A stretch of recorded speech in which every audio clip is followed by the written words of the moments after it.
As I said a moment ago, my name's Adam Moskowitz. The guests are muted. We're going to do Q&A afterwards. We actually kind of raced through a bunch of stuff we've already covered. We will spend a significant amount of time with our first guest, Steven Peck, on green roofs. We will also talk solar with Maryrose Mrytetus and Tamer Jamil from my team. Maryrose is with Philadelphia Energy Authority. And then we'll move on to construction documents and execution and things like that with Craig O'Neill from White & Williams. So just a quick recap.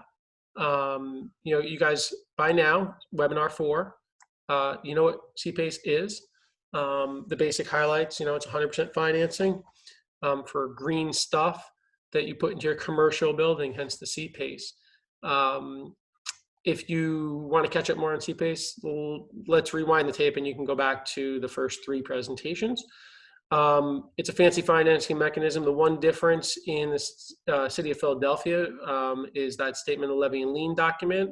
Again, we'll refer you back to that, and that the taxes are paid directly to the city of Philadelphia. Okay, so PACE isn't new, as you guys know. Just doing the quick recap here. Those little gray or blue dots are White & Williams offices. The red target symbols are programs that Counterpoint Sustainable Real Estate administers. The administrator for the program in Philadelphia is the Philadelphia Energy Authority. The administrator in the state of state of Pennsylvania is the SEF, Sustainable Energy Fund, at least for many of these other green areas here. If you see light green, that means the program is coming. If you see dark green or this heavier green, that means the program is open and running, taking applications and whatnot, including Philadelphia. If you see gray, we want to turn that green. So if you have a project that you are interested in introducing to us, to SEF or to the PEA, please jump on that. A project can help a market come to life. So without further ado on our recap, which I think I killed off in 3 minutes or less, not bad. We're going to pass the microphone to Steven Peck from Green Roofs from Healthy Cities. He's the founder and president, and I want to call to attention his website, greenroofs.org. There's a lot of great content there. I'm in charge of the slides, so you will hear Steven say, "Next slide, please." So I'm going to do the first honors for him and give him his first slide, but then from then on, you'll have that little interruption, and we are a go. Thanks, Steven. Thanks, Adam, and thanks everybody for joining today. I hope everybody is helping to keep the weight off. It's kind of hard when we're all locked down to and eating all kinds of delicious food to do so. I know that's one of the challenges that we face, and we're always encouraging people to get outside. And obviously, one of the cool things about having a green roof on your facility is that often you can get outside, right? Just hop on an elevator and go up, and you can have access to green space. How do we do that? Well, Green Roofs for Healthy Cities is a nonprofit industry association. We've been promoting the industry in North America for almost 20 years now, both green roofs and walls. And green roof technology, it's not really that new. It's been around for about 60 years, and it involves a series of different levels, as you can see on the screen, from the construction of the roof, whether it's concrete or steel or wood, the waterproofing layer. There's a membrane protection layer that protects the membrane from roots, in particular, root repellent layer. And we have a drainage layer because we don't want water pooling on the roof during a major rainstorm. We want it to run off. That's one of the misconceptions. And then there's a filter sheet that protects the drainage layer from getting clogged by fines from the growing medium. The growing medium is an engineered composite material, very lightweight. It drains readily. It supports the plants. It resists compaction. And there are many companies that make the special mixes for different types of green roofs. And then, of course, the plants, the pièce de résistance that everybody loves. We can grow just about anything on a roof if we have the structural loading capacity.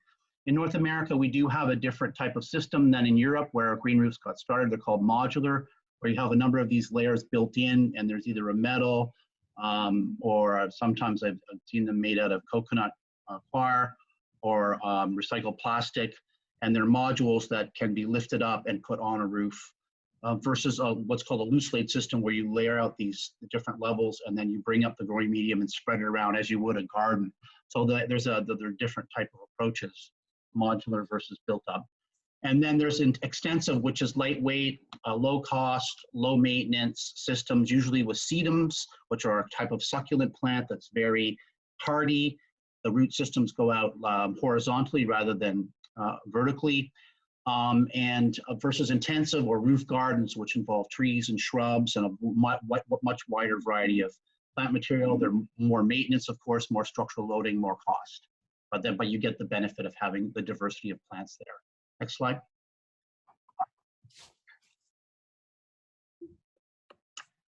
So one of the cool things about green roofs as a technology is that they're sort of the quintessential public and private partnership type technology.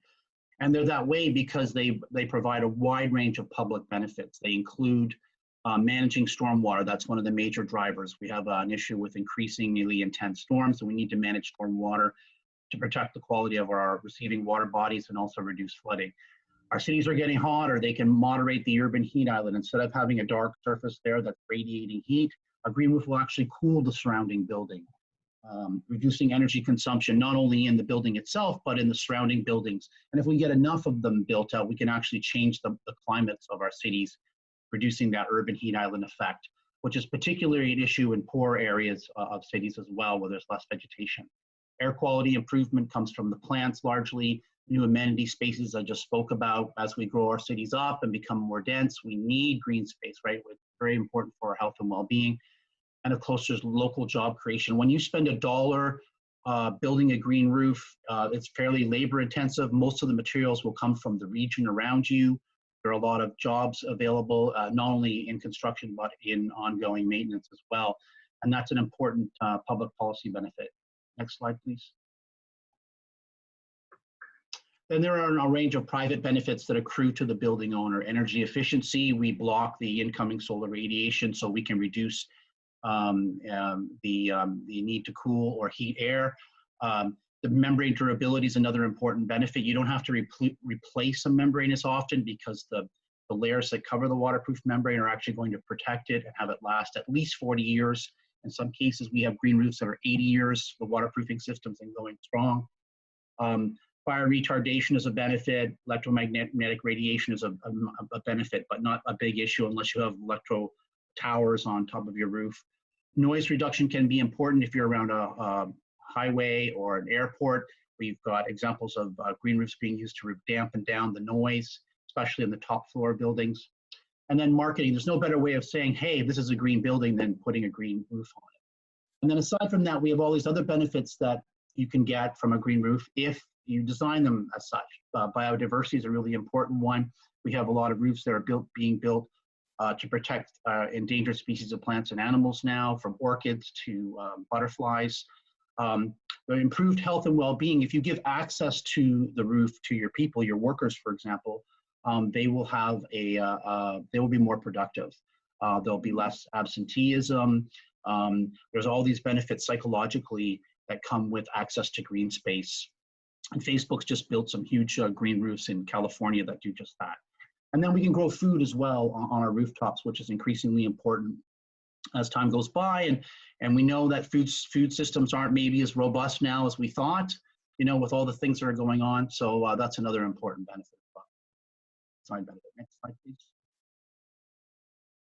So how much does a green roof cost is a question that we get asked constantly. It really depends on what type of system you're going for. Extensive systems tend to be a lot less than a traditional roofing system, but you're going to get your benefits come back to you in terms of membrane durability, energy efficiency, and stormwater management, and so forth. And what this slide shows is that there's an economy of scale with green roofing. So as the projects get bigger, the cost per square foot drops significantly. So there is an important economy of scale there. And the maintenance will really vary too, because if it's just an extensive green roof, it could be 2 visits a year and that's it, very low cost. But if you've got trees and shrubs that need to be pruned, you know, and checked, and you have to pick up leaves and so forth, obviously the maintenance is going to be a little higher. So really, again, it depends on the type of system, the type of benefits that you want. That will determine what the green roof cost is going to be. Next slide, please. Yeah, so some of the really important benefits that a lot of cities have stormwater management fees now that can be rolled into PACE financing, which is a really important additional benefit. There's that long-term membrane durability issue. There are other rebates being made available. We'll come to that in Philadelphia. And if you combine green roofs and solar panels, we're seeing researchers demonstrating a 5 to 10% increase in energy production from solar panels, in addition to some benefits associated with protecting the roofing membrane and also providing structural support for the solar panels, using the growing medium in the plants as anchors for the solar panels. Next slide, please. So at Green Roofs for Healthy Cities, we recognize this a terrible time for a lot of people. We have a whole campaign. It's our Emerge Stronger campaign. And we have our livingarchitectureacademy.com as our online training.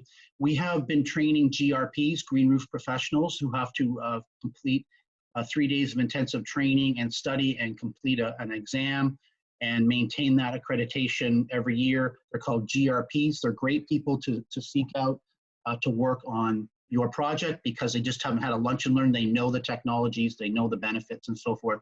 So that's available to people, that online training, if they're interested in getting into the industry. And there are other courses on there as well that are relevant. And we're offering 30% off until the end of May. Hopefully we'll all be out of lockdown by then. So take the time, if you can, to invest in yourself and take advantage of this rebate in the Living Architecture Academy. Next slide, please. Another important new development, which is in pilot phase right now, is the Living Architecture Performance Tool. This is essentially LEED for green roofs and walls. We set up a system of points and credits that you can get in different areas so that we can improve the performance of these systems during the design, installation, and maintenance phase, so that we can give the highest degree of confidence to building owners, so we can help designers design the best possible projects. Next slide, please. Working on it. There we go. It went.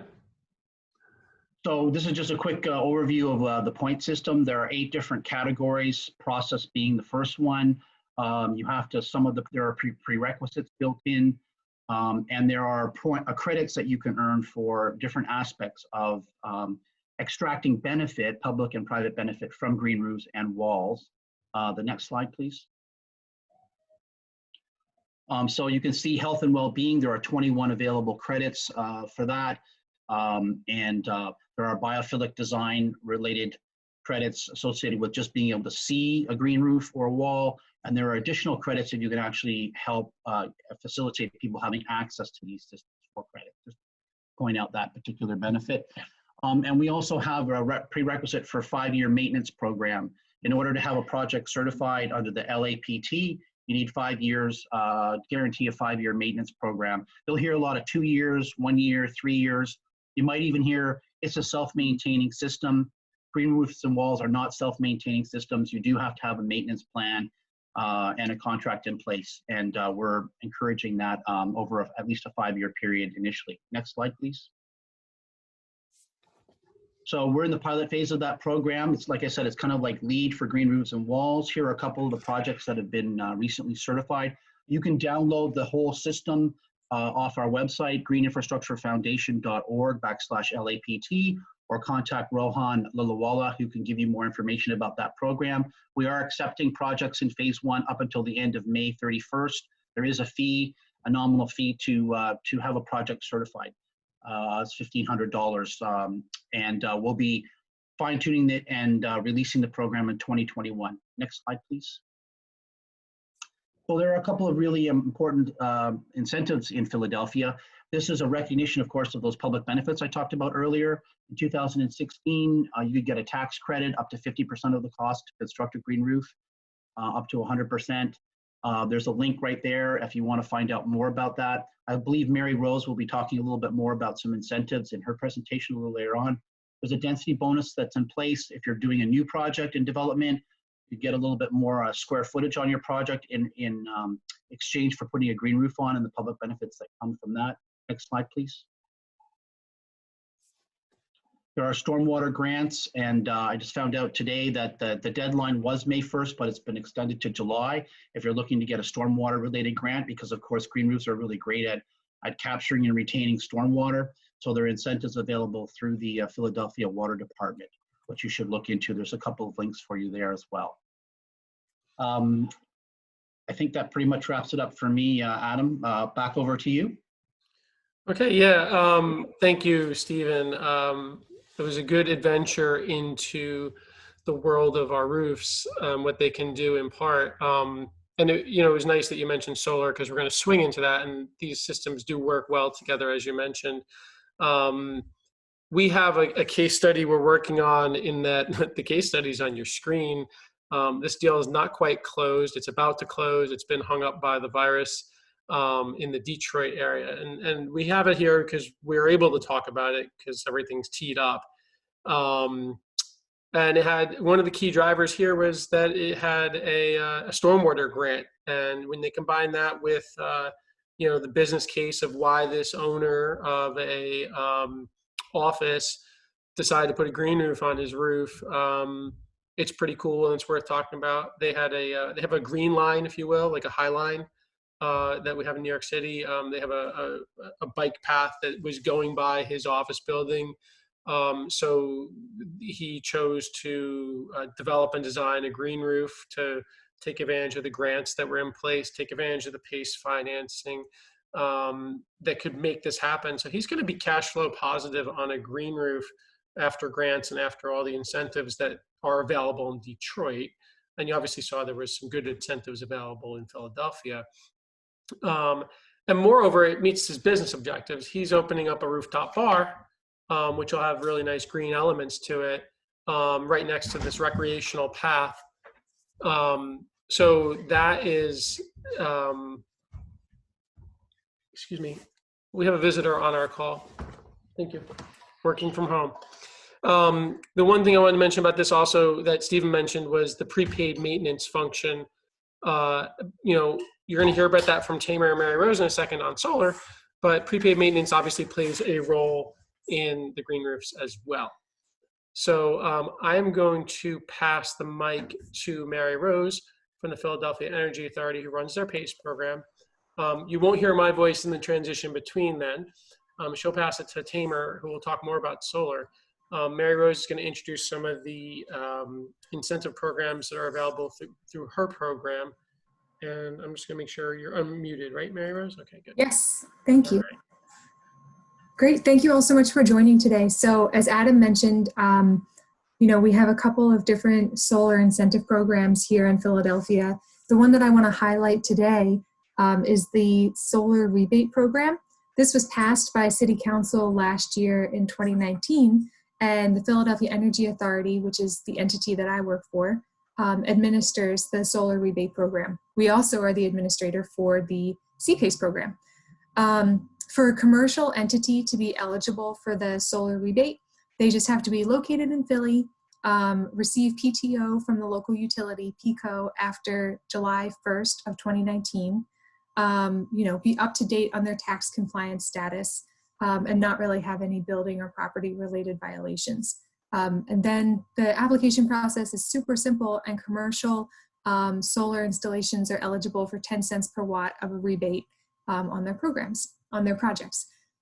We think this is a great tool. The rebate program also has a residential piece that's a 20 cent per watt rebate. Commercial is 10 cents per watt, and we think this is a great tool to help drive continued adoption of solar in the Philadelphia market. I'm going to turn it over to Tamer, who can talk much more about his experience financing solar projects with CPACE. Tamer, hand it off to you. Yes, thank you, Maryrose. So thank you for that introduction. Again, there are a number of ways to finance solar, and the traditional ways have been either through a PPA or a power purchase agreement or an energy savings agreement. What PACE does, and ever since the introduction of PACE, PACE provides, again, a new construct of financing solar, the general differences, and generally in a PPA, a power purchase agreement, the equipment is owned by the developer, and the property owner agrees to purchase all the power produced by that through those solar panels. So that's generally how a PPA works. Similarly, in an ESA, the construct is that there will be savings realized by the property owner, and the equipment owner shares in those savings. And what PACE does, it allows the owner to purchase the system outright and own the system. So what we'll do is, in the next couple of slides, we'll walk through some examples on how, what are the monetary benefits of financing a solar system through these different financing constructs. So if you go to the next slide, please. So I've taken the liberty of providing an example here.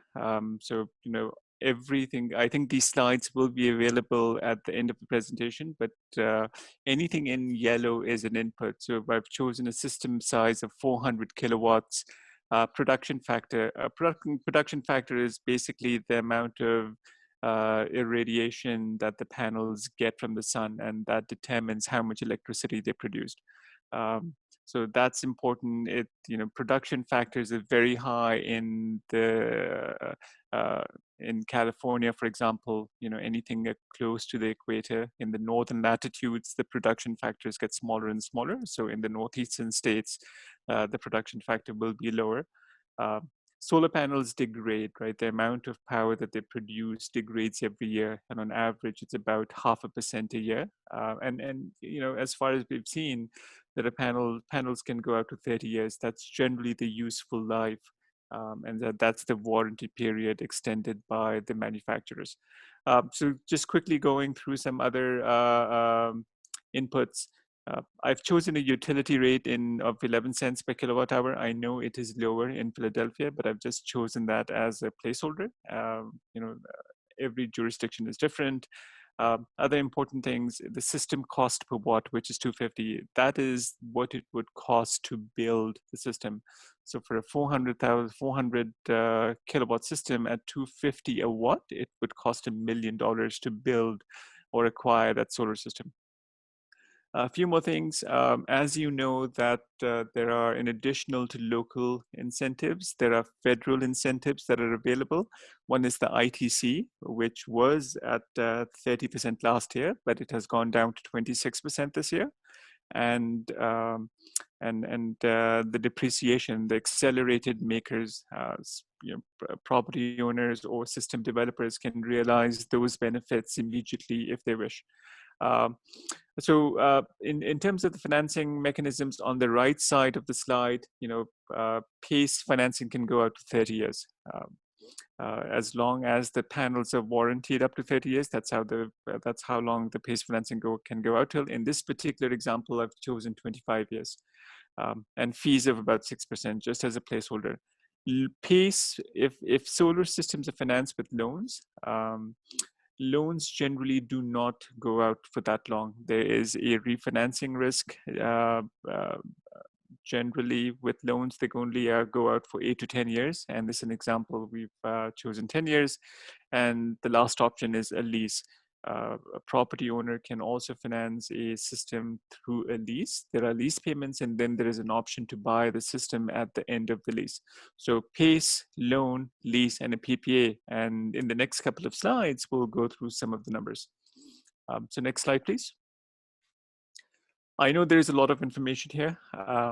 We will have this available, but the best from an IRR and an NPV perspective, the best way to finance a system is to purchase it outright with cash, right? Because as the system owner, you can get to realize the ITC, the depreciation benefits, and realize the upfront savings. So what I've done is, these are all the numbers, they're available, but if you look at the top right-hand corner, the NPV of financing the system, right?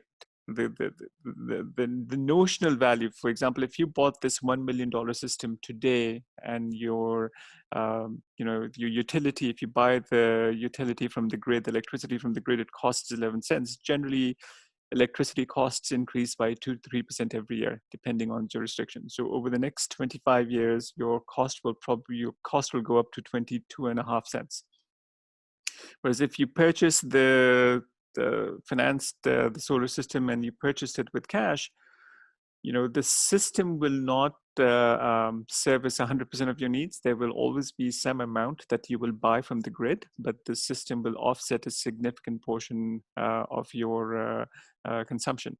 So the net savings realized, the cumulative savings over a 25-year period, assuming you buy a certain percentage of your needs from the grid, on $1 million system, your net savings will be about 2.256 million over the 25-year period. And if you discount that at a 7% discount rate, that equates to about 1.2 million. So, just purely in terms of on a monetary basis, a $1 million system over the life of the system over 25 years, you will end up saving over $2 million. So that's just the notional value. If you go to the next slide. This might be a little bit difficult to read, but if you decide to finance it with PACE, right, that $1 million system with PACE at an assuming transaction costs of about 6%. So now the financing cost is you're buying, as opposed to cash, you're financing $1,060,000. You don't have to pay any of that upfront. All of that financing is rolled into a PACE. This doesn't include the permitting costs and maintenance costs and all of that. So you can also roll that in. But if you were to finance the system with a PACE loan at $1,060,000, right, again, over a 25-year period, you will end up saving $586,000. So on a notional basis, you save at $586,000 as opposed to not doing anything. And on an NPV basis, it's about $412,000, again, on the top right-hand corner. Quickly, if you go to the next couple of options, I talked about the loan. Loan financing terms are generally shorter than PACE financing terms. They are on average about 10 to 12 years. And again, using a similar construct, and loans generally have a higher interest rate. So a shorter term and a higher interest rate. Again, you can see on the top right-hand corner that the NPV of a loan is much lower than a PACE at about 343,000. And then if you go to the last slide, a lease.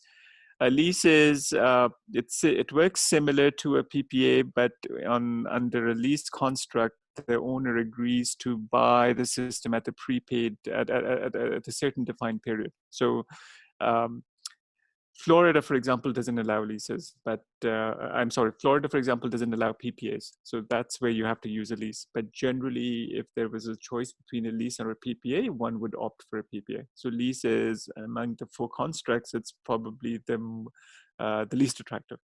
If you go to the next slide. So what this really is the punchline, right? You have we've gone through four options. Cash is always the best. You have PACE, you have a loan or a lease, and if you look at the cells highlighted in red, if you finance the system with cash or a lease, the owner is required to make a payment, right? You have to use equity, you have to do something, you have to make an upfront payment. Whereas with PACE or a loan, there is generally no upfront equity or payment required by the owner. Furthermore, if you look at the cells highlighted in yellow, with a loan and a lease, generally the system developers require the off-taker or the property owner to be of a high credit quality. So that's an important attribute, and if your credit is not strong, generally you won't be offered a loan or a lease. So that's where PACE becomes the optimal solution, is that it relies on the value of the property. It doesn't rely on the credit of the business or the individual. It offers longer terms. It offers lower rates. So if you look at the pluses and the minuses of all these options, again, cash is always the best if you have the money, right? Because that's the biggest bang for your buck. But in the absence of cash, PACE provides the best alternative. There is no money out. The tenors can go out to 25, 30 years, and the rates are fixed. And furthermore, it is de-linked from the credit of the business or the individual. The one thing additional about PACE is that in all of jurisdictions, and I think in Philadelphia as well, there may be an ability to defer the payments up to 18 months. We can definitely do that in California. We can do that in a lot of other jurisdictions, and that is generally done. So the immediate financial impact to the borrower is minimized. Next slide, please. This is what this really says is that if you look at PACE financing, or if you look at financing done with a loan, a traditional loan, at a given utility rate, from an EPC perspective, a developer has more flexibility. So with a loan, the developer really needs to lower their costs, whereas with PACE, the developer has flexibility to increase their margins a bit. So that's what this says, is that with PACE, there is, just because of the construct, because of the longer tenor, for a given utility rate, the build cost is, the PACE financing can support a higher build cost as opposed to a loan product. That was it. All right, thank you, Tamer. I guess, sorry, I cut you off there. The case study you see on the screen is a single, well, actually there's 2 hotels owned by this owner now that have been financed, have CPACE financed solar systems atop their roofs. You can see in a little inset image on the right. They're not huge systems. The photo is taken before the system is up, but they're small roofs. Anaheim and in San Diego, so California, a 265 kilowatt system and a 401 kilowatt system, roughly $1 million each. These have been installed. This is great because it's a it's a multi-property owner who's looking at doing more solar on more properties, reducing their costs. We're going to get the Q&A, but I'm going to answer one that came up while you were speaking, and that is, yes, these slides will be available because you made reference to that too. There's a landing page that has all these. We're going to dive into another nuance of the Philadelphia market, and also just the wider reach of White & Williams, as I pass the microphone here to Craig O'Neill, who's going to talk about some of the architecture standards and some of the paperwork that is important in the process of actually building these systems and getting them on your roofs. So without further ado, Craig, are you unmuted? Yes, it looks like you are. I'm going to pass the mic to you for some review and then some go forward. So go ahead. Great. Thank you, Adam, for that introduction. So if you've been with us over the course of these 4 sessions, you've heard a lot of great content about PACE, PACE financing, and some of the practical applications for PACE. In the first session, you heard from Tim Davis from White & Williams, who discussed the financing documents for CPACE projects, which are up on the current slide. Now, if you missed any of that or you want a refresher, as Adam said, you can find links for these sessions on the webinar, on our website at White & Williams, or on Counterpoint's website. What I'm going to do now is just shift gears a little bit. I want to talk briefly about another legal consideration for PACE projects, which is the construction contract documents. At its core, CPACE involves construction. So you're going to want to know and be familiar with the construction contract documents, particularly on any large new PACE construction or retrofit project. Next slide, please. Now, sustainable projects can include a number of specialized contract documents or contract provisions that deal with issues unique to sustainable projects. For example, the AIA E204, which I'm going to touch on a little bit more on the next slide, was designed specifically for sustainable projects. But generally, what you're looking for with regard to any construction contract document is flexibility to accommodate the needs of your particular project. And that's no different for PACE or sustainable projects. For example, states may have different criteria in terms of what is needed to qualify for PACE financing, or on some projects, you may be looking for a certification, such as a LEED certification from a third-party rating agency. You want to make sure that your contract documents meet the needs for your particular project. Also, importantly, you want contract documents that clearly define the rights, responsibilities, and obligations of the various parties on the project, particularly on larger projects where there may be an owner or developer, an architect, a general contractor, and a host of subcontractors. No surprises. That should really be the goal when formulating the construction contract documents. Next. Now, as I mentioned a few moments ago, one contract document that was designed specifically for sustainable projects is the AIA E204. For those of you who aren't familiar, the AIA is the American Institute of Architects. And every 10 years, the AIA publishes a revised set of contract documents that are really the gold standard in the construction industry, and they're commonly used on a wide variety of projects throughout the country. In 2017, the AIA updated its contract forms to include the E204, which deals specifically with sustainable projects. This was a change in approach for the AIA. Previously, they had inserted contract language related to sustainable projects directly into its other contract forms. So in 2017, I think the AIA recognized that sustainable projects were becoming more and more common, and then they developed the E204 to address those projects. Now, one thing worth noting is that the E204 is a contract exhibit, meaning it can be attached to and incorporated into an existing agreement between the parties for design, services, or construction. And this is significant because by incorporating the E204 into the agreement, it becomes binding on the parties and ensures that they're following the same contractual framework. Now, the construction contract documents can handle sustainable projects in any number of ways. Now, for example, the E204, it incorporates a number of concepts such as sustainability objectives, sustainability workshops, and sustainability plans. For our purposes today, I'm not going to go into the details of these since they could be the subject of an entirely separate webinar.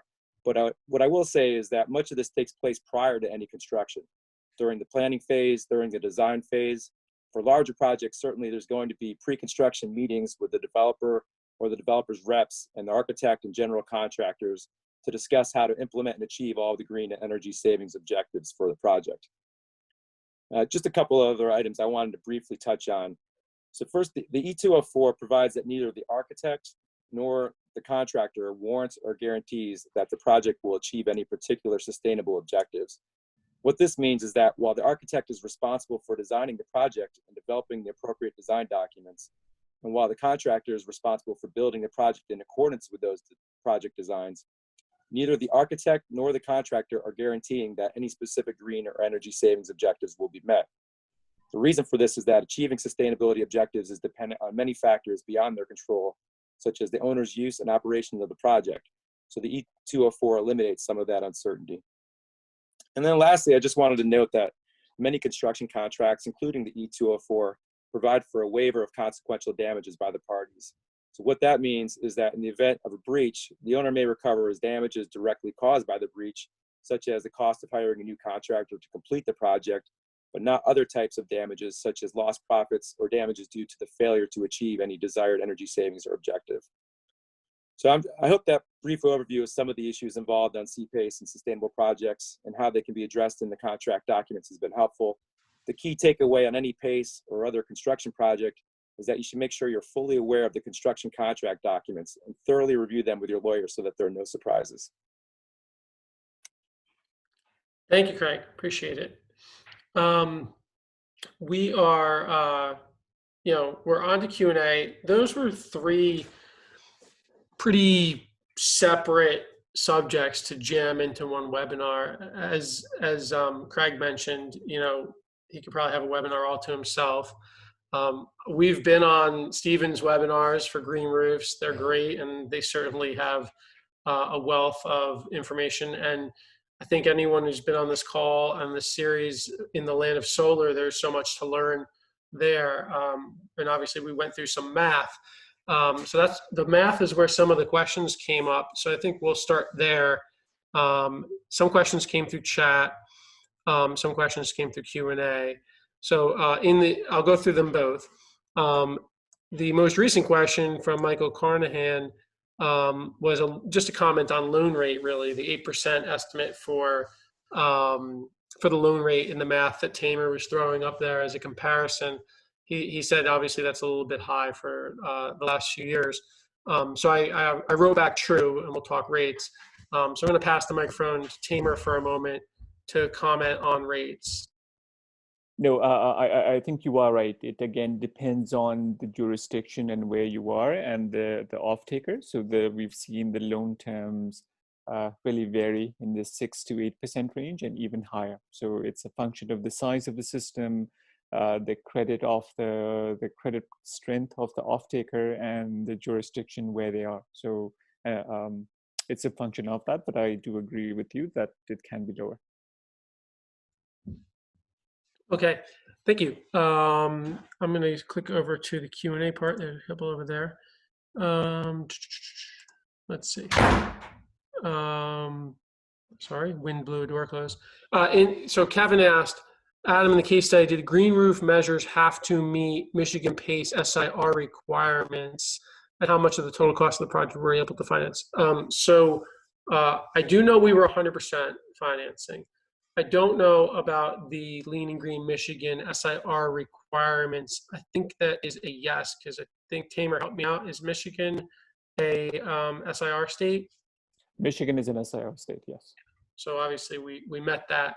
The hang up with that project and why it's not closed yet is merely timing of construction. So we'll see where that ends up. And we will mention industry-wise, we have heard stirrings and that there is a project closing in Maryland, not ours, we're fine with that obviously, that is a combination of green roofs and solar. So industry-wise and for purposes of this presentation, we're looking to see more and more of these projects go off. Steven was talking about that just before many of the guests joined. So the hope is that whether it's in Connecticut where we have SIR, or Michigan where there's SIR requirements, or other states where there's not, that we'll see more combination projects like this, especially with all the incentives that are being offered in Philadelphia and beyond. There's another question. I should pause for a moment and ask Maryrose if she wanted to chime in on that. Have you heard stirrings of solar and green roof projects and inquiries in Philadelphia yet, Maryrose? Yeah, actually, we've heard inquiries on both fronts. On both the solar front for rooftop or even ground mounted on site, and then also green roofs and other ways to sort of get at managing stormwater in a green way on site for commercial buildings. So we've seen a lot of interest on both topics. Okay, good. Ben Block asked, I've seen energy savings for green roofs range from 5 to 25%.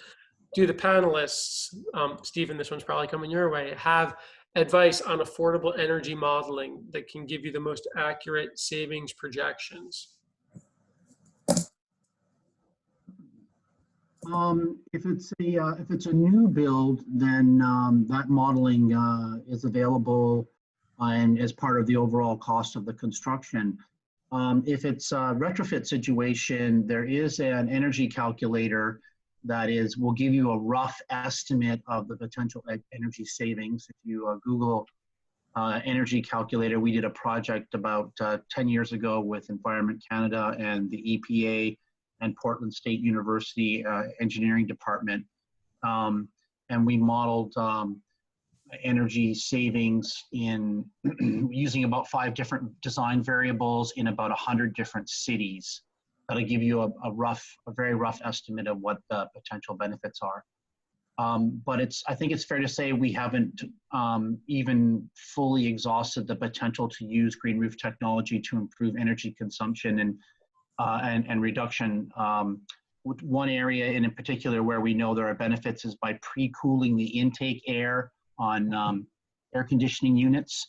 One of the things about green roofs is they cool the air around them, the ambient air temperature in the summertime in particular, through a process of evapotranspiration. And that cooler air, when it's drawn into an air conditioning unit, results in less energy consumption to bring that air into the building to cool it down. And that can be a very significant savings in addition to the savings that come from the building envelope itself. So we still have a ways to go in terms of optimizing energy savings and production by integrating green roofs with things like air conditioning units and solar panels. But Google green roof energy calculator, that'll give you a rough estimate of what your savings might be.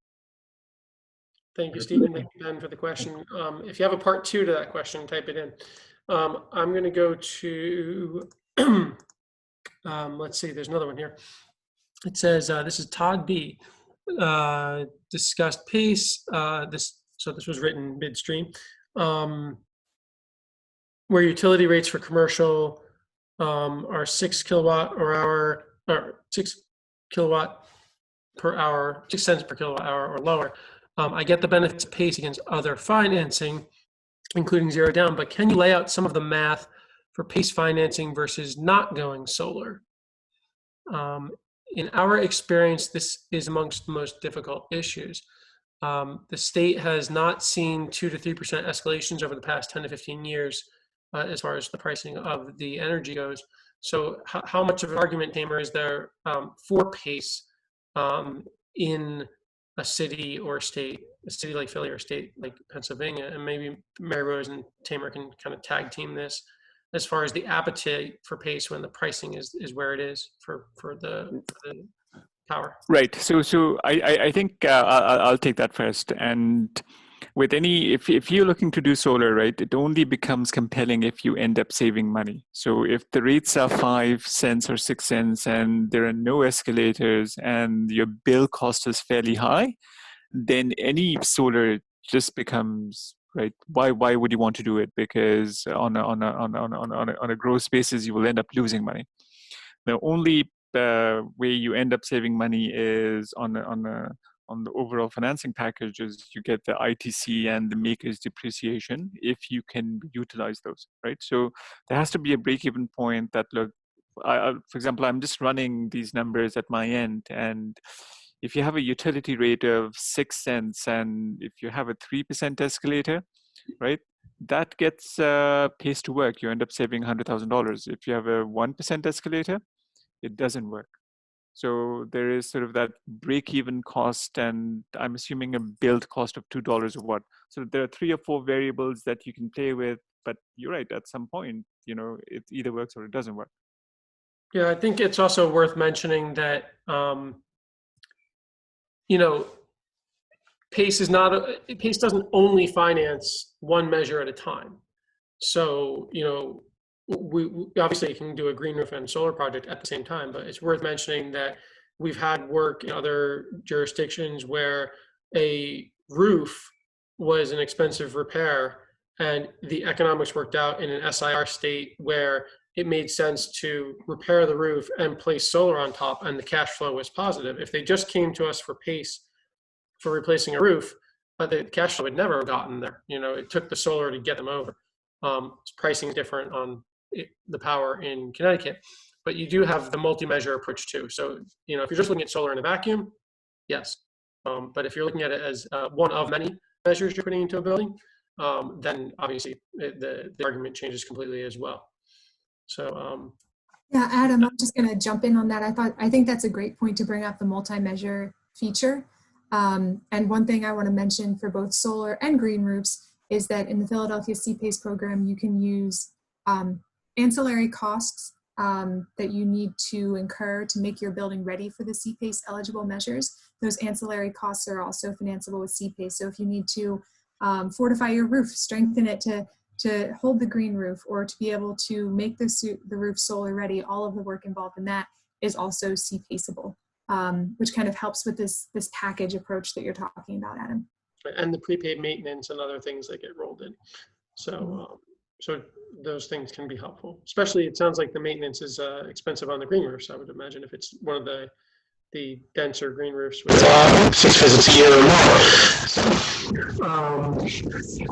I'm going to check for more questions coming in. We have in the Q&A section, it looks like we're clean. In the chat, it looks like we are clean.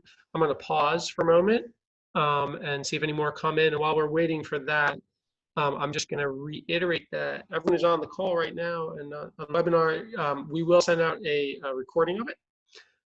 We'll make that available tomorrow. It's been taking me usually a day to turn that around. And in that email, you'll receive links to the other 3 presentations. And they're not password protected. They're not, you know, germane just to you guys who have visited. You're welcome to share them out. They are just They're out there on YouTube. It's just a link to YouTube. So if you want to catch a colleague up or tap them on the shoulder and say, this looks interesting, please use those videos as a method, or you know, the contact information of the individuals participating in today's conference are available in those webinars as well, or in that email as well. So it doesn't look like we have more questions. Oh, wait, there is a question coming in for Steven Peck. Which cities to date have embraced green roof technology and development? So are there leading cities, Steven, that are really into this? Quite a few cities have embraced green roofing. In terms of regulatory requirements for green roofs on new developments, we have cities such as Portland, Oregon, San Francisco, Toronto, Denver, New York City, just to name a few, that are making green roofs a requirement on new builds, or some green roofs in combination with solar panels. And there are a lot of other cities that have various incentives like density bonusing and grants and stormwater fee baits. Washington, D.C., one in particular, where a lot of green roofs going on. So if you're interested in that, you can go to greenroofs.org, our website, and under resources, if you go down to policy resources under the resource tab, there is a last year we put a report out with all of the policies that all the cities had, which you can download free of charge from our website, greenroofs.org. Go over to the policy tab, resource tab, down to policy, and you can see all the cities that are actively supporting green roof technology right now. Yeah, and Steven, you have a discussion. You mentioned the New York program. There's a New York conference you're hosting. Is it May 21st or 20th? I forget the date. Yeah. So on May 21st in the afternoon, we're having a webinar on new developments in New York and PACE financing. Eric Alini will be presenting, and a number of projects will be presented, award-winning projects, and there'll be some discussion. That's May 21st. And again, if you go to greenroofs.org and look under events, you can see about that. We're offering CEUs for that virtual event, and thanks for reminding me, Adam. Appreciate it. You're welcome. I know there's a lot of webinars out there, so these are the ones that are worth mentioning. So we have, I did mention on the prior call that there was a U.S. Green Building Council conference that we were participating. That's on May 20th. I'll put that in there, and that was relative to the it was going to have the retroactive finance discussed in it to some degree. That was a topic on the prior 3 webinars. So it doesn't look like we have more questions coming in. I'm going to thank everybody for attending, and I'm just going to say look for the wrap-up email tomorrow. Share it out. If you'd like to follow us on LinkedIn, you can find out about other webinars and whatnot. And we'll be in touch. Thank you all for your time through these 4 webinars. It looks like many of you who were with us today were with us in that very first one a full month ago. So thanks again, and thanks to my panelists, and take care. Thanks, Adam. Thank you.